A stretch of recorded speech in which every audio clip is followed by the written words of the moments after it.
Hello, everyone. Welcome. Thank you so much for joining us today. This is Honesty is Godly, Why Faith is Crucial for a Just Society with Rabbi Haim Ovadia, joining us again for his series with Uri Tzedek.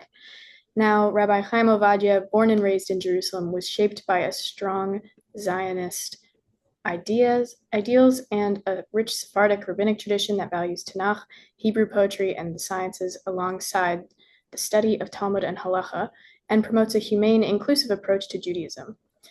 He was ordained by Chief Rabbi Mordechai Eliyahu, studied Talmud at Bar-Ilan University, and earned an MA in Hebrew literature from UCLA. Over more than 30 years, he has served as a community rabbi in diverse communities across Israel, South America, and both coasts of the United States, and has been a faculty member at the Academy for Jewish Religion of California since 2002. Alongside his rabbinic leadership, he has been active in social advocacy, promoting inclusion and practical, empowering halakhic solutions, and has reached thousands worldwide through teaching, podcasts, YouTube, and distance learning. He is currently teaching at Ramaz High School in Manhattan. We are so lucky to have him here, and feel free to take it away. Thank you, Jasmine. Good evening, everyone. Like Jasmine said, the topic is honesty is godly, why faith is important for a just society. Um, and I want to start with reviewing some sorts of in the Torah that maybe we don't uh, associate immediately with the idea of honesty. But I think as we see them interwoven uh, into the fabric of the Torah, we understand that faith and honesty are tied together. So the first, I want to start with a place that maybe we don't, as I said, don't necessarily associate with honesty, and that is the. I'm just waiting for yeah, um, the list of sacrifices in the book of Vayikra. So a lot has been said about the sacrifices. It seems like we have an extensive and exhaustive list of sacrifices, so many different korbanot, how you bring them, when you bring them. What is the purpose of the korbanot? Is it about God? Is it about us? Some people say that through the korbanot, it comes from the word karov, to be close to. So through the korbanot, we become close to God. Uh, I want to examine from a different perspective. Is what I want to see. So I want to argue that there is a certain hierarchy and a trajectory in the way the sacrifices are presented in the beginning of Vayikra. Um, so we start with, by the way, in any at any point, if you want to, jump in with the question or the comment, feel free. Um, and if you don't mind to keep muted, unless you want to answer questions, otherwise everybody can hear the conversation. Um, so we start with this introduction in Vayikra. Hashem called to Moshe and spoke to him, saying, "Speak to the Israeli people and say, whenever one of you presents an offering, this is what you do." And then we go through a whole list of korbanot, of the sacrifices, and it seems like we are not only consuming the korbanot, we're being consumed by them. Why so many details? So let us see what are the sacrifices that are being presented in the beginning of Vayikra. The first one is korban ola. Im ola korbano min habakar. If your offering is a burnt offering, this is what you do with the korban. This is the first offering. We're not being told why would one bring a ola, why would one bring this sacrifice. The next one is well, it goes through like whether you bring an animal, you bring a cow or a calf or a lamb, etc. The second korban that we read about is korban minha, when someone the way it is described here, when a person presents an offering of a meal, but korban minha means a gift. So then there are several types of minha. They're all listed here. Uh, and then we go to a korban called shlamim, a sacrifice of well-being.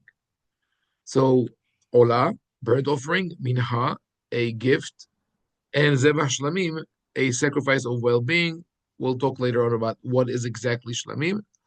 And then after all the details of the shlamim, very, very detailed, uh, the Torah speaks about sins. Nefesh ki teheta b'shgaga, when a person unwittingly incurs guilt in any of the mitzvot, what does he do? And we go through a list of who are the people, who are the sinners. The anointed priest, right? What did the priest do? What if Israel, if the community leadership makes a mistake or makes or sins?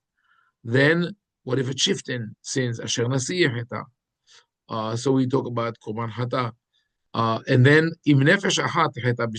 one individual from the nation unwittingly incurs guilt.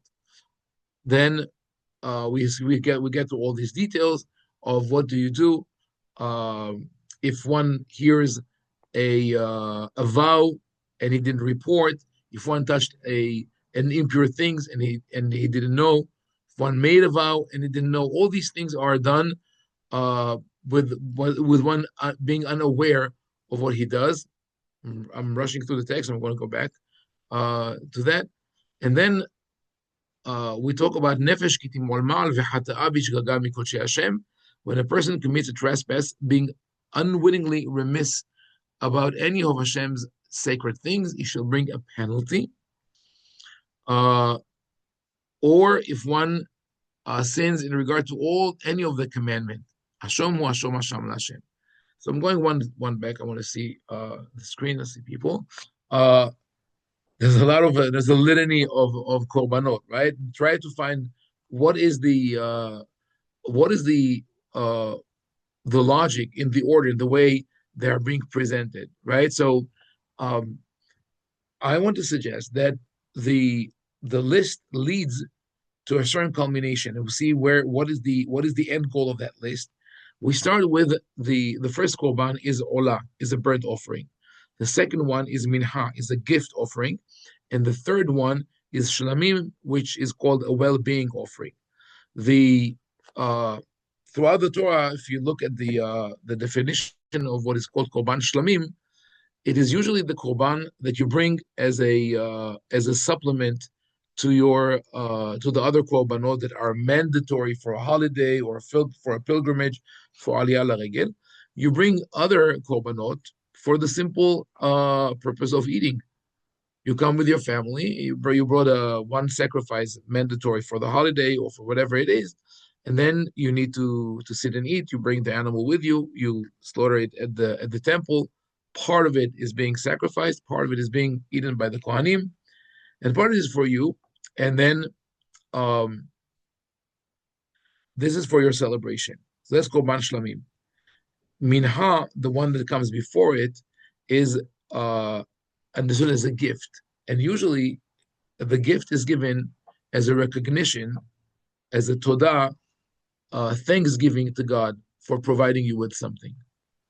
And the very first one, olah, that is not specified why you bring it, it is exactly that. You bring it for no particular reason, just because to show your devotion to God. So, starting from the beginning, we started with the korban, which is brought as a sign of devotion. Then we move to a korban that is being brought as thanksgiving, and then one that is being brought for celebration for your own consumption. So we could say that all these korbanot, all these sacrifices come.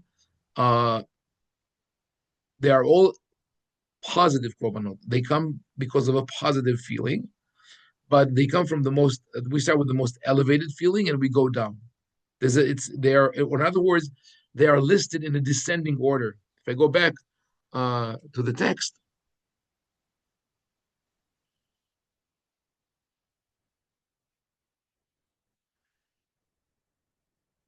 the very first korban that is mentioned, the very first one which is mentioned is korban olah. This is the highest level of a korban that you could bring. You feel this devotion, this connection to God. We'll go back to the beginning, right? A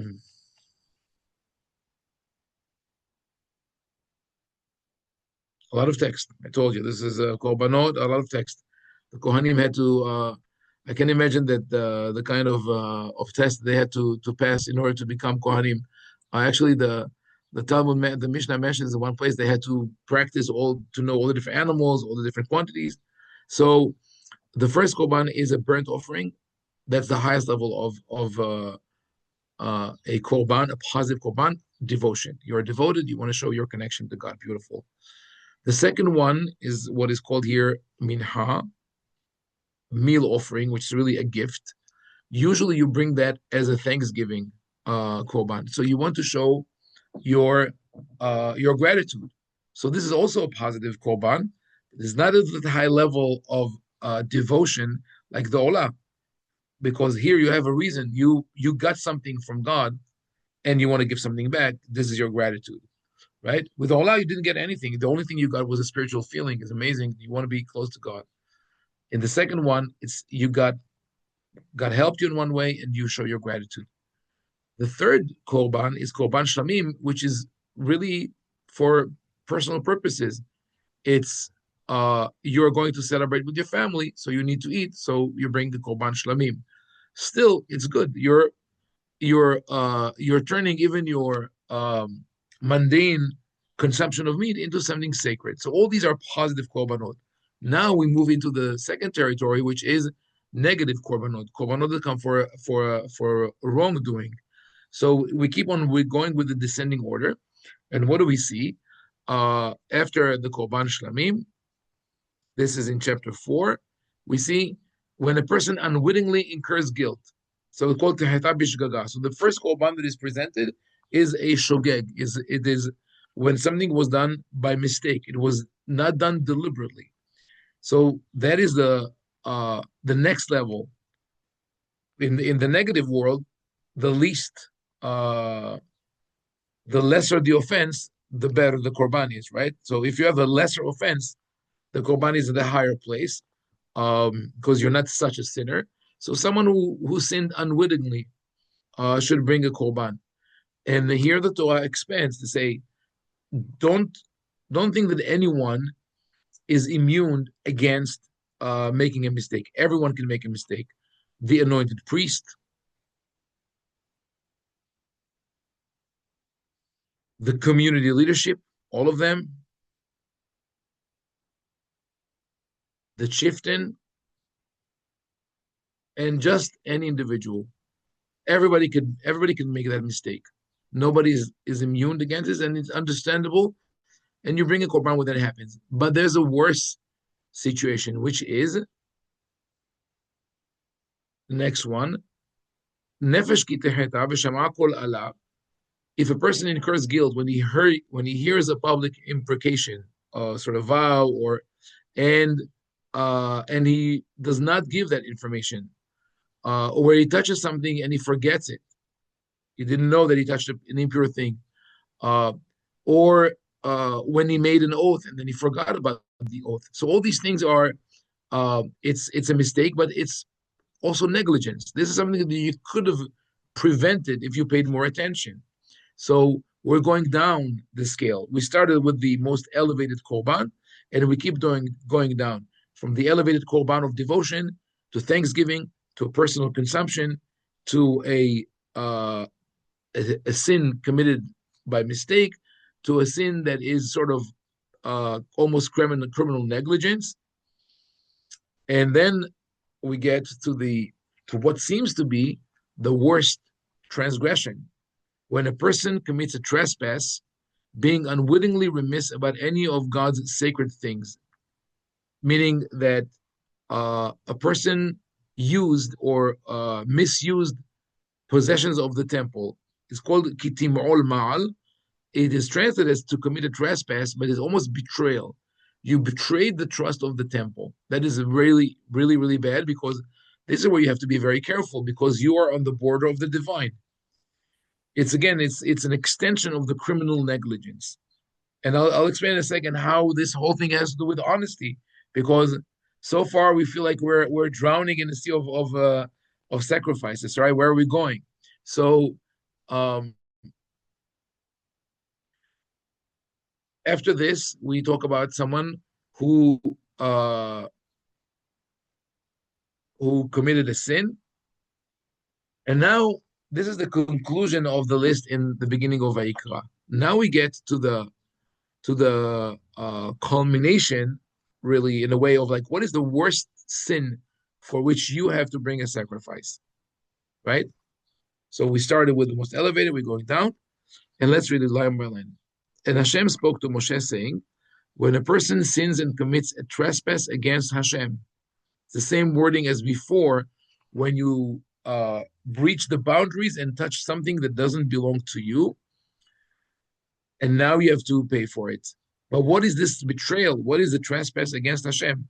Look at verse 21. It says, by dealing deceitfully with another in the manner of a deposit or a pledge, or through robbery, or by defrauding another, or by finding something lost and lying about it.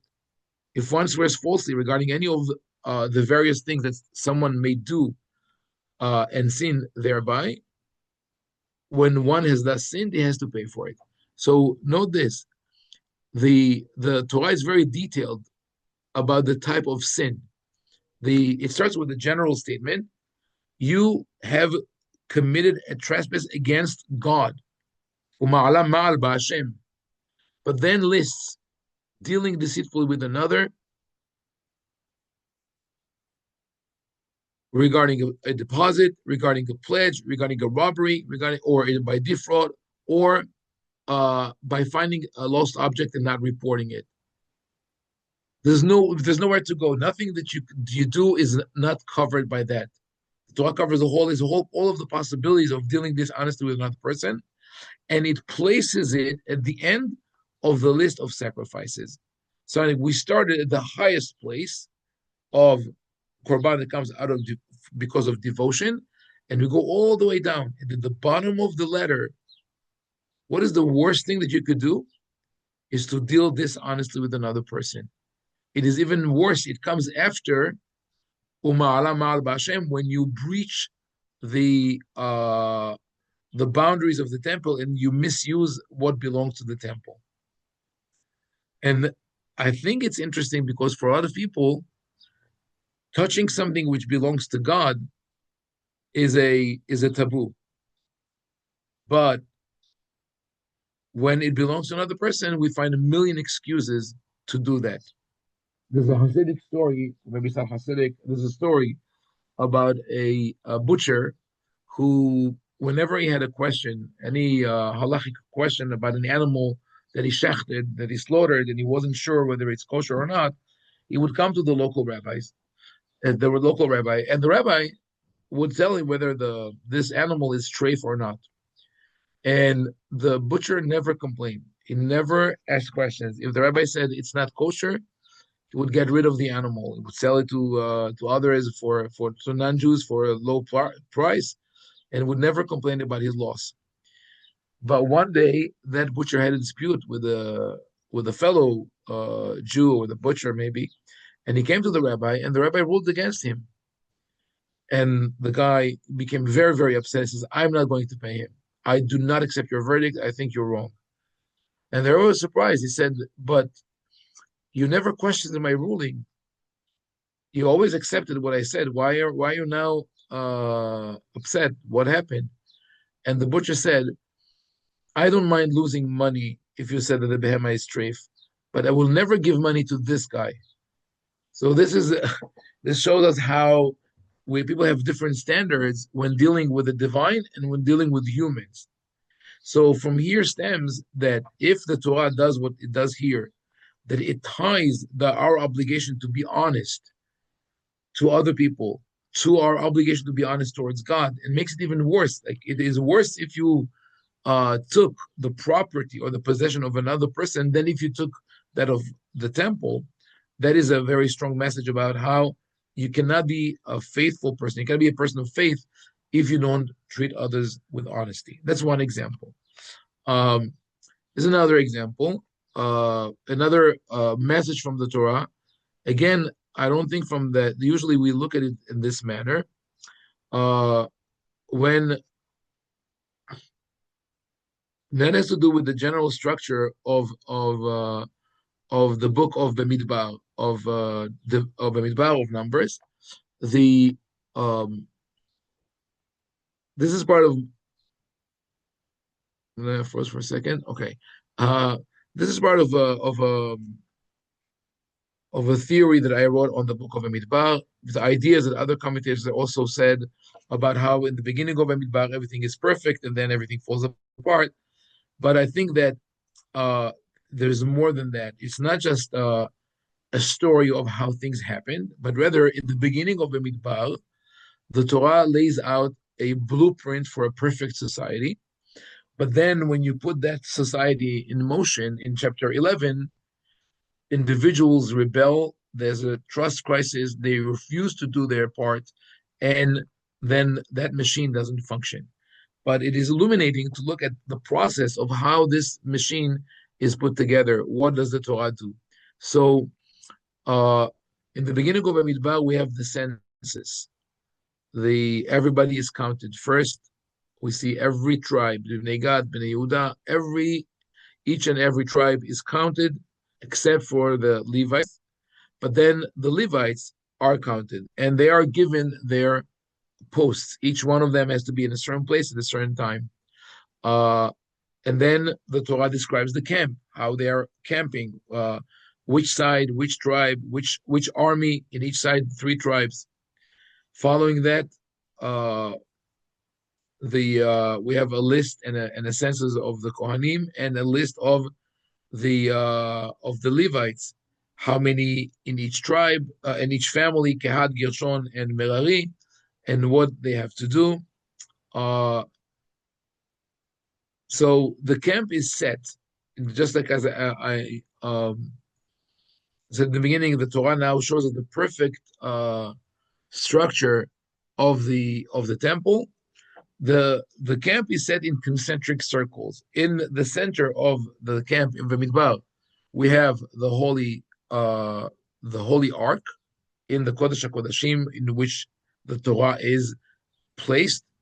Then we have the Holy of Holies that contains the ark, the Mishkan, around it the yard, around it the Levites, and around it the Israelites, right? So we have concentric circles of Kedusha.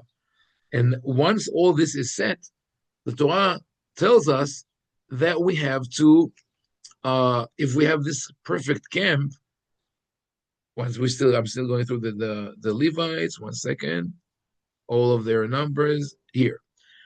In chapter 5, the Torah sort of tells us, now that the camp is complete, and now that we have the boundaries and those concentric circles of Kedusha, we have to cleanse, we have to push out, either temporarily or permanently, those elements that don't belong in the camp, because we want to have this perfect nation. So who are the people that we send out? So first, it's in the beginning of chapter 5. The Torah says, instruct the Israelites to remove from the camp anyone with an eruption or a discharge, and anyone defiled by a corpse. So all these have to be sent out. They are called impure. The impurity could be physical, could be spiritual, could be emotional, could be something that has to do with STDs. In any case, those are kind of impurities that people carry, and they are being sent out of the camp. Most of them would come back. They are sort of quarantined, but they will come back after they become pure. And then I'm skipping one paragraph. I'll come back to it later. Then there is a whole chapter dealing with a man whose wife has gone astray and broken faith with him. It's called the deviant woman, or the sota. And following that, there's another chapter dealing with the Nazirite law, the law of the Nazir. The Nazir is someone who decides here to utter a Nazirite vow to set themselves apart for Hashem. That person should not drink wine, should not drink any alcoholic beverages, and he or she should not shave their heads, and they should not become impure by being with a dead person. So why do we have those two people here? If we are in the process of the perfection of the camp, why do we have those two segments here? We have the Sota and the Nazir. So I think that they're symbolically, the Sota and the Nazir represent two extremes. The Sota is a woman who had an affair and was not loyal to her husband, following her desires. So she represents the extreme of uh, following your desires and abandoning logic. And she has to be sort of symbolically, at least, out of the camp. That's why she's mentioned here. The Nazir, on the other hand, whether a man or a woman, those are people who decided to become, to be devout, to be close to God. That's another extreme. That's the extreme of being too logical or too immersed in religion and putting emotions aside. You're removing yourself from society. Why? Because of this verse. You say it says throughout the term that they have set apart for Hashem, they should not go in. They should not go in where there is a dead person. But what happens if that Nazir was in a room and all of a sudden sometimes someone dies? It says if someone dies suddenly nearby, defiling the consecrated hair or the Nazir, he shall shave his head, etc. Meaning, if let's say, I took a vow of being a Nazir for 30 days, right? I kept it for 29 days and 23 hours and 59 minutes and 59 seconds, a whole month where I was very, very careful, not drinking wine, letting my hair down, grow. And the last second, someone dies in the room where I am. Now I have to start again and count another 30 days. If my vow was to be a Nazir for a year and that happened in the last day of the year, I have to start another year. Which stems from it is that if I become a Nazir, I don't want to be with people because at every moment someone could die next to me. So being a Nazir is really removing yourself from society. So the Torah mentions them both here, the Sota, which follow her desire to an extreme, the Nazir, which abandons his emotions to an extreme. So we have the leper and the person with STD and the person who is emotionally impure because he touched a dead body, and we have the Nazir and the Sota. But in between comes a strange paragraph, which I skipped before. I'll go back to it now. Seems like a halakhic statement that has nothing to do with who is being removed from the camp, and it says the following. וידבר השם אל משה לאמור, דבר אל בני ישראל, איש או אישה, כי יעשו מכל חטאות האדם למעול מעל באדוני, והאשמה הנפש ההיא. Very similar language to what we found in Vayikra, in Leviticus. Speak to the Israelites when men or women individually commit any wrong toward a fellow human being, thus breaking faith with Hashem, and they realize their guilt. They confess the wrong that they have done. They shall make restitution in the principal amount and add 1/5 to it, giving it to the one who was wrong. And if they don't have, if the person has passed away, there's no relatives, you give it to the Kohen. So what the Torah does is this. The Torah says, here we have the perfect society. We have, here are all the people are being counted for. We made the census. Everybody has a role. The Levites have a role. We have this structure of the camp, concentric circles of Kedusha. We have to remove anyone who doesn't belong. The impurity, whether emotional, spiritual, or physical, the extremes, the Nazir and the Sota, and in the middle, the dishonest person.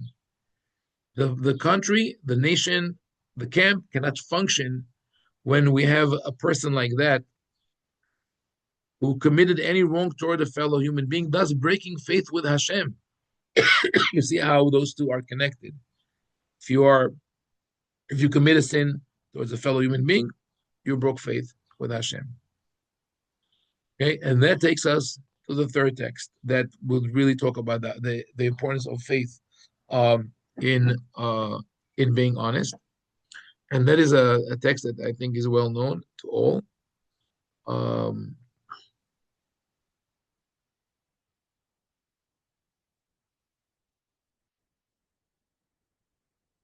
So we did.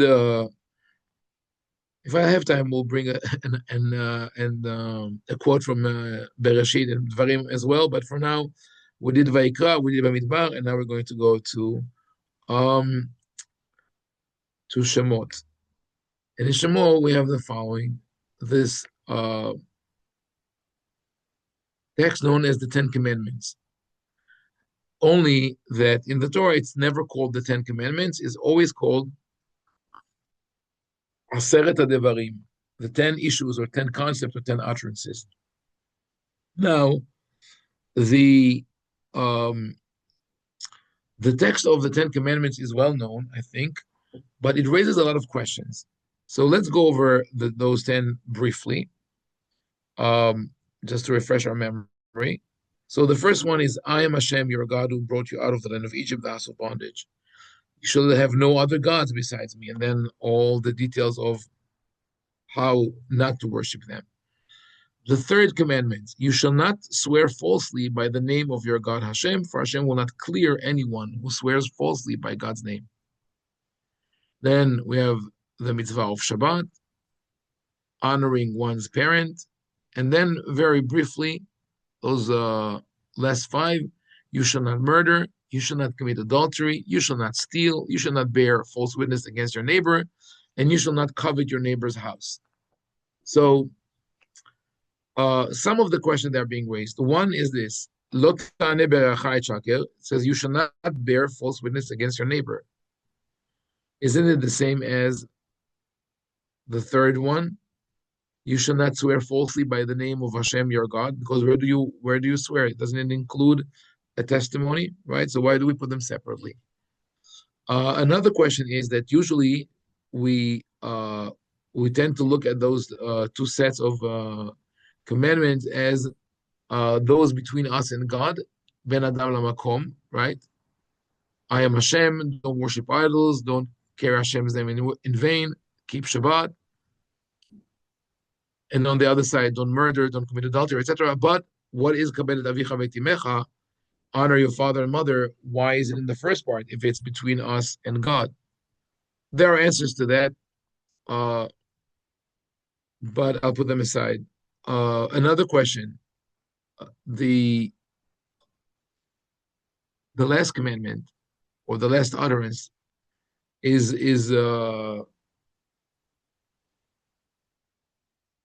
problematic. How do you not covet?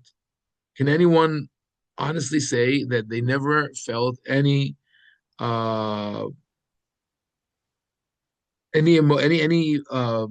single moment of jealousy or envy or I wish I had this or that? Do we really can it be?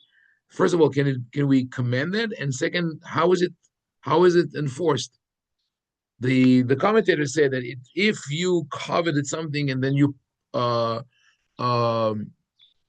pursued it in a way that you were able to persuade the other person to sell it to you, that's a transgression. But it's very strange also that maybe it's immoral, but that other person sold it to you. You can't.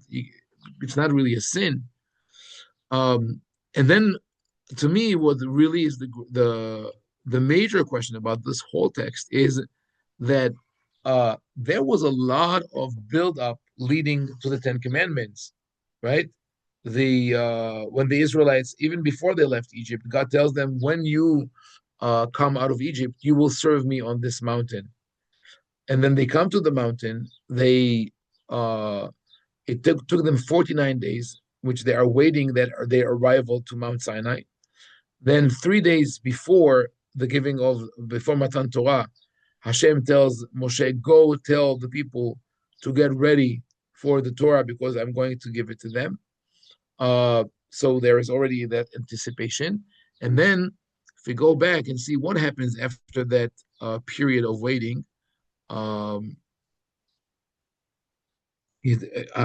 Hashem says, be ready for the 3rd day. Fine. Here, and on the 3rd day, as morning dawned, there was thunder and lightning and a dense cloud upon the mountain and a very loud blast of the horn, and all the people who were in the camp trembled.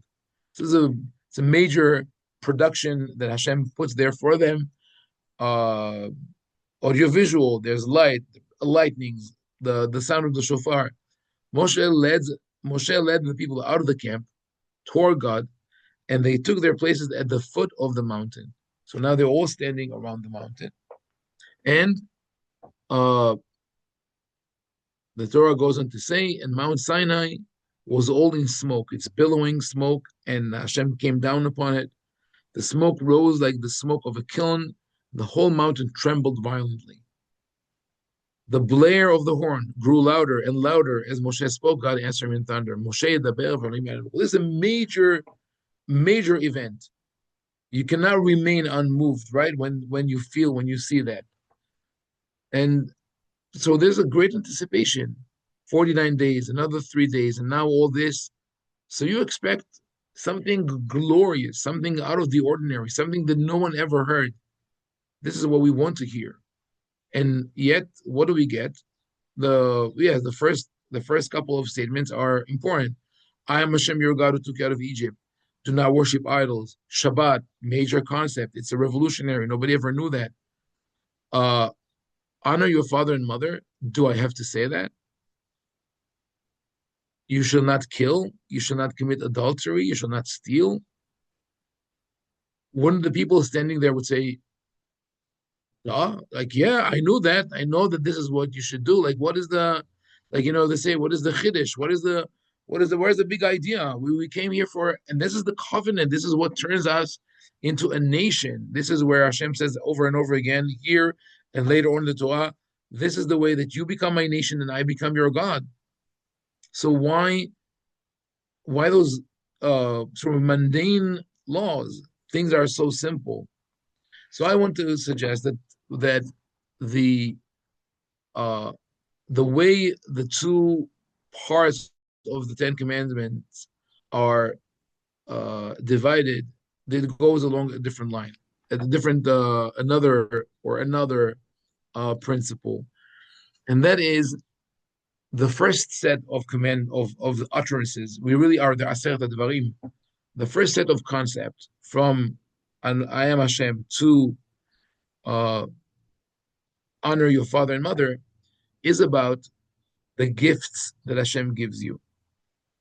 What is it that I get from God, and what those are gifts that we have that you don't have to be a wealthy person to have them. Everybody can have them. The second set of devarim or concepts are the things that belong to other and we should not touch. So I'll start from number 6 to number 9. You shall not kill. It means other people receive the gift of life. You should not breach it. Lotin af, do not commit adultery. Other people have the gift of love, their relationship. Don't transgress it. Lotignov, other people have possessions. Don't take it from them. Lotane berachai shaker, you shall not testify falsely against another human being. People are entitled to due process, and when you are a false witness, you are taking it away from them. So all these are things that belong to other people, and we should not touch. We should respect their ownership on them. And then on the other hand, Hashem tells us, I give you a gift. What is the gift? First gift is, I am Hashem, your God, who took you out of Egypt, the house of bondage. I give you freedom. Every human being is entitled to freedom. And even when we went through very harsh periods in our history, that knowledge that we are free people always kept us alive. Even recently, I had the honor of being in the school at Ramaz when several hostages came to visit, and a lot of them said those things, those words. They knew that when they were in captivity under the hand of their captors as hostages, like everything was taken away from them. They knew that their faith in God gave them that strength to say, I'm not in your hands. There's someone greater than you, and I'm a free person. Even though I'm in captivity, I'm a free person. In one such case, the one of the captors called the mother of Bar Cooperstein, one of the hostages. He had his phone, and uh, he told her, your son's life is in my hand.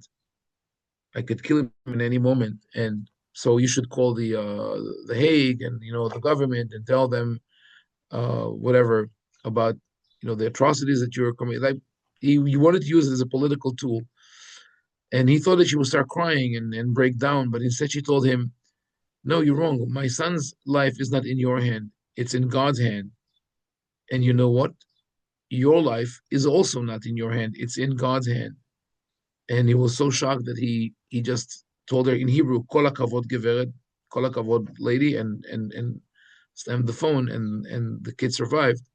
But also other hostages who, like Elia Cohen, who came to visit and spoke to us and said that when he was chained in the tunnels with no light, he was able to count the days by noticing how many times his captors were doing the daily prayer, and he knew when Shabbat was. And on Shabbat, he said he would take a cup of water, and sing Shabbat songs with his friends. And by celebrating Shabbat, basically what he said, I'm my own master. Even here, I'm my own master. This is a great gift. But I want to move on. The not worshiping other idols also a gift, because when there's one God, then we're all equal. Then and pagan paganism can destroy society. I could expand on it maybe another time. I want to get to the main point of this segment before the end of our time is over. We'll skip Lotisa for a second. Talk about Shabbat. Shabbat is a gift. Shabbat is a great gift, and actually, a little earlier in Shemot, the Torah says, "Re'u ki Adonai natan lachem Shabbat." When the people come to Moshe with the manna, they don't know what it is. He says, "See, Hashem gave you a gift. The gift is called Shabbat. It's a gift for us. It replenishes our soul and gives us new energy. It's not the Ben Adam Lamakom. It comes from a divine place, but it's really for us. It makes us better people, gives us better life quality, and it's an amazing gift that I think we recognize today even more than we did in the past. And finally, on this side, kabedet avicha ve'etimecha, honor your father and mother. It tells you have the gift of family. You have family. This is a gift, and you should cherish it. And even if your family is not good, we know that sometimes there could be abusive families that uh, or people lose their family. So what do you do in such a case? So I think that in that case, the commandment of the Torah of honor your father and mother prompts us to create our own families where there is respect and love and connection. So in between those first two and last two of the first set sits this one, and that is if I would like to cite one pasuk that would describe the theme of this lecture, that would be the verse, right? About why is faith necessary, right, for a just society. It says, "You shall not swear falsely by the name of your God Hashem, for Hashem will not clear one who swears falsely by God's name." Now, it is not an accurate translation. I think that that asterisk here would mention that, and you could search different translations. But literally, it means do not carry Hashem's name in vain. To carry Hashem's name in vain means that someone pretends to be a faithful person, an observant or a God-fearing person, when in reality they are not. They're abusing the gift that God gave us to be close to God, and they are misleading other people. Now, by saying this with very strong words, God will not clear one who carries his name in vain. This is a divine warning. Do not dare to be a hypocrite. Do not dare to mislead other people. Or in other words, you should be honest. And if you're dishonest, who would you have to answer to? To God himself. So this goes in line with what we saw in Vayikra, right? That that the lowest level of the korban is the one you bring when you were dishonest to another person, and this is considered a sin against God. And to what we saw in Bamidbar, when the one who was removed from the camp, who doesn't fit in a perfect society, is the person who is dishonest towards others, and again, is considered as someone who committed a sin against God. Here, this is something that in modern days scientists have identified. Durkheim wrote about this, and others, but I think most eloquently, it is described in the book "The Righteous Mind" by Jonathan Haidt, where he explains that. Well, okay, let's put it this way: uh, Jonathan Haidt is not a religious person.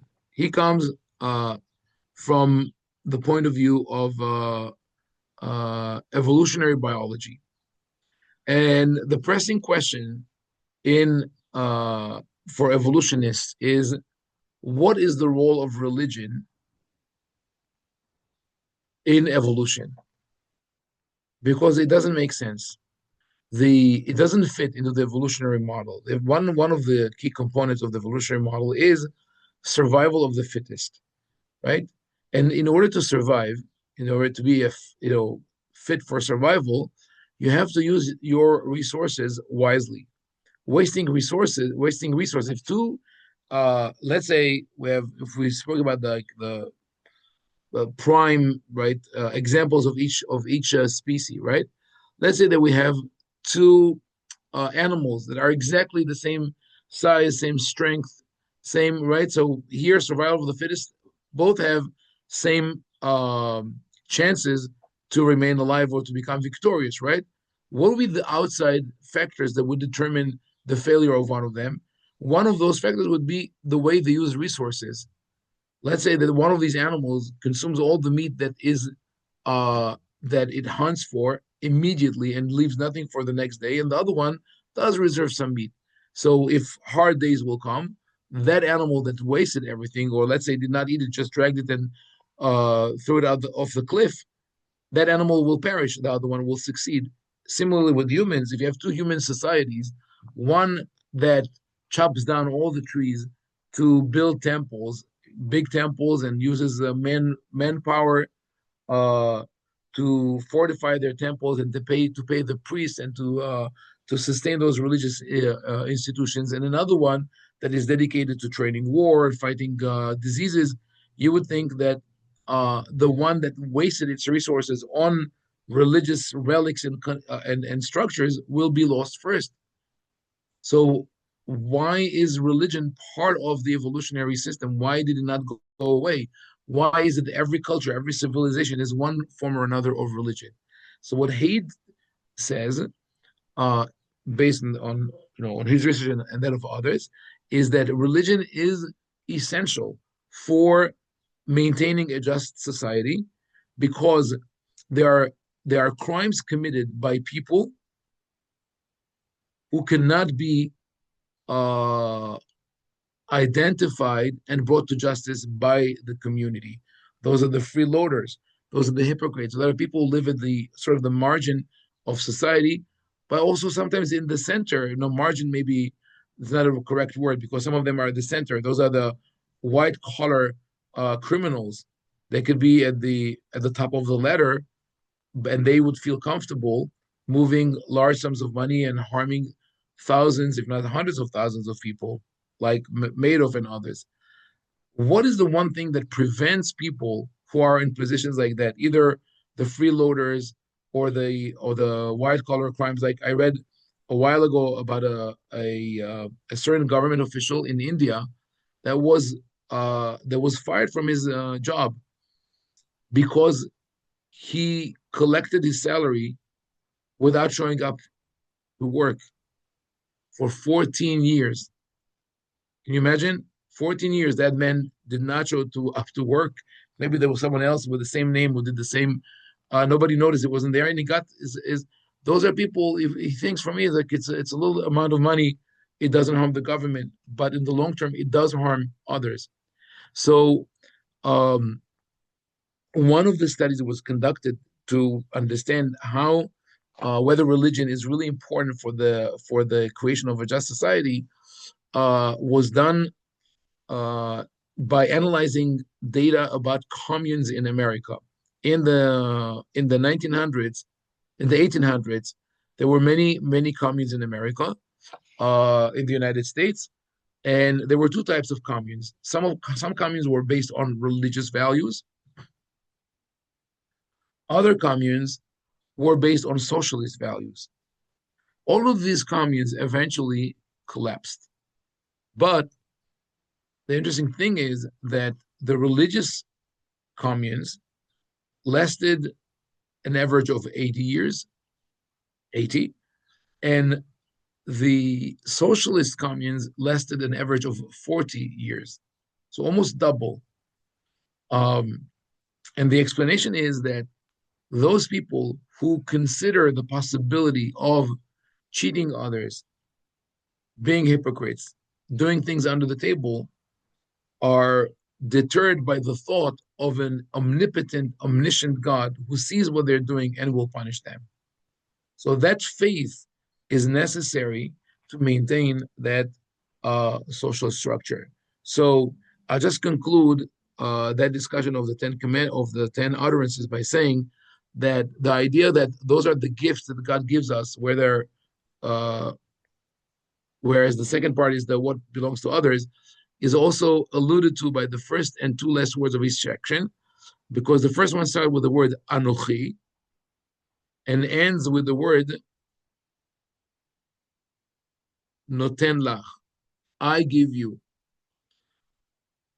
And the second segment starts with the word lo in lo tirza and ends with the word asher leraecha, that is that which is your neighbor's.